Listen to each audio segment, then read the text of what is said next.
ટાઈમે ના પહોંચું અને ઊંધી બસમાં બેસું એ મારું ટેલેન્ટ છે. સાચું કહું તો હું હર વખતે ઊંધી બસમાં બેસી જાઉં છું. અને આજે બાજુમાં જ પડી હતી બસ, લોકેશન પર પહોંચાડી દેવાની હતી અને આ બસ જે ગોળ ફરીને લઈ જવાની છે, હું એ બસમાં બેસી ગઈ. અને ટાઈમે તો હું પહોંચતી નથી, લેટ હું થઉં છું. મને એવું લાગે મે બી હું જાણી જોઈને લેટ થઉં છું. સો હેલો એવરીવન, જય શ્રી કૃષ્ણ, ગુડ મોર્નિંગ. હું છું આપણી શિવાની રાજપૂત અને આજે હું જઈ રહી છું મારા શૂટ પર. પણ આજે હું 3 થી 4 વખત નહીં બોલું. આજે હું જઈ રહી છું શૂટ પર, હું આવી ગઈ શૂટ પર, હું આવી ગઈ શૂટ પર. ભલે મેં આમાં બોલી નથી, પણ હવે આખા શૂટમાં હું ઘડી ઘડીએ નહીં બોલું. ઓકે, તો હું થઈ ગઈ છું રેડી અને મારે જે આઉટફિટ પહેરવાના બાકી છે. એમ તો ઓલમોસ્ટ 90% રેડી છું, ખાલી 10% મારે આઉટફિટ પહેરી એટલે હું રેડી. એકચ્યુઅલીમાં છે ને મારા ટીકાની જગ્યાએ છે ને સિંદૂર પૂરવું હતું, મને એટલું આમ જેમ કે મને સિંદૂર પૂર દે રીનાબેન. હું ચાહું છું કે મને સિંદૂર પૂરી દે, પણ એ પૂરી નથી આપતા કેમ કે મેરિડ છે અને મને પૂરવું છે સિંદૂર. કેમ કે મને એમ કે આ લુકમાં મને સિંદૂર બહુ સારું લાગશે.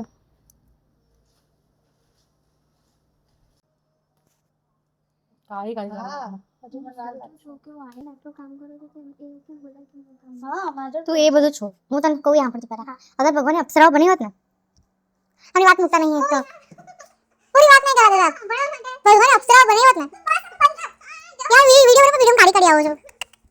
હા તે બધું છોડ, તું મારી વાત સાંભળ. જો ભગવાન અપ્સરાઓ બની હોત ને ઉપર થી દેખાતું નહીં બદન, તું ઉપર જા હજી તું નહીં દેખાતી, નજીક આવી જા. હું આગળ બોલું તો નજીક આવી જા. અगर भगवान अप्सराओ बनी होत ने मैं तो हरकी नहीं आवती. जो हां कर दूं जो बात में डिस्टर्ब करे. भगवान अप्सराओ बनी होत ने तो बिल्कुल मारा जेवी लागती. વાત હવે કમ્પ્લીટ કેન્ડી દાવા તો બને એટલે મોટા મેકઅપ આર્ટિસ્ટ છે ને એમને છે ને બિંદી ખબર નહીં પડતી કે કઈ બિંદી લગાવી. બોલો, ચમક ધમક વાળી બિંદી લગાવે મને. હવે લગાવીને કે કેવી લાગે જ્યારે પેલી અપ્સરાઓની માસી ના હોય. આજો આજો આજો આ કઈ રીતના ચાંદલા છે, પેલા સબ્જી મંડીમાં બધી વેચવા ના બેઠી એવા એવા ચાંદલા તો મને બતાવે છે. તો સીધો સીધો ચાંદલો લગાવાશે, બરાબર? કશું થશે નહીં, એકદમ ઝીણો. હા તો લગાવો ને, સાદો લગાવો, એ જ બહુ મોટી વસ્તુ, લગાવી દો.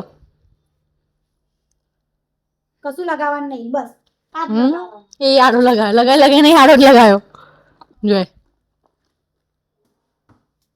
લગાવો પરફેક્ટ. પછી હું ગીત ગાઉં, અપ્સરાલી.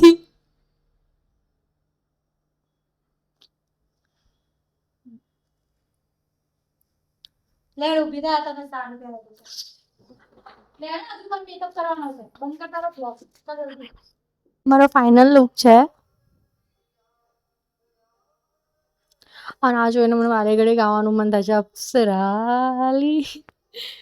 સો હે એવરીવન, હું થઈ ગઈ છું રેડી અને યાર મેકઅપ જો એક નંબર.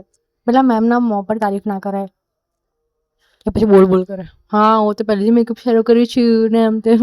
એકચ્યુઅલીમાં બહુ મસ્ત મેકઅપ કરે છે અને મને સૌથી વધારે એમનો જ મેકઅપ ગમે છે, સિરિયસમાં સૌથી વધારે. આમ વોક કરું ને તો એવું થાય કે પાછળ વાગવું જોઈએ અપ્સરાલી. સો મેં જેમ કીધું એમ હમણાં જ કીધું કે ફાઇનલી કમ્પ્લીટ રેડી થઈ ગયું છું. બહાર વરસાદનું એવું મોસમ થઈ ગયું છે અને આ પહેરીને મારે જવાનું છે ડાકોર. જો કે આજ તો હું મારી કાનાને મળીશ, પણ એ પહેલાં શૂટ ખતમ કરીને એક બે ફ્રેન્ડના ઘરે, એક મારા બીજા એક મેકઅપ આર્ટિસ્ટ છે એમના ઘરે મળવા જવાનું છે અને પછી જવાની છું હું મારા કાનાને મળવા. એની માટે બહુ એક્સાઇટેડ છું કેમ કે આજે મારે ડાકોર જવાનું છે ફરી એક વખત. તો અમારી સવારે નીકળી ગઈ છે ડાકોર જવા માટે અને વાગી ગયો છે 1. પહોંચવાનો તો 11 વાગે અને એમ વાગી ગયા છે 1. તો આ ખુશ છે, તો બી આ ખુશ છે. એટલા એમના લીધે આટલું મોડું થયું, મારા લીધે નહીં. એટલે જે બી થાય ને સારા માટે થાય, રિયલી જે થઈ રહ્યું છે એ સારા માટે થઈ રહ્યું છે. એટલે એવું નહીં વિચારવાનું કે આપણે બહુ લેટ. હું તો એ જ તમને ક્યારની સમજાવી, તમે સમજતા નતા.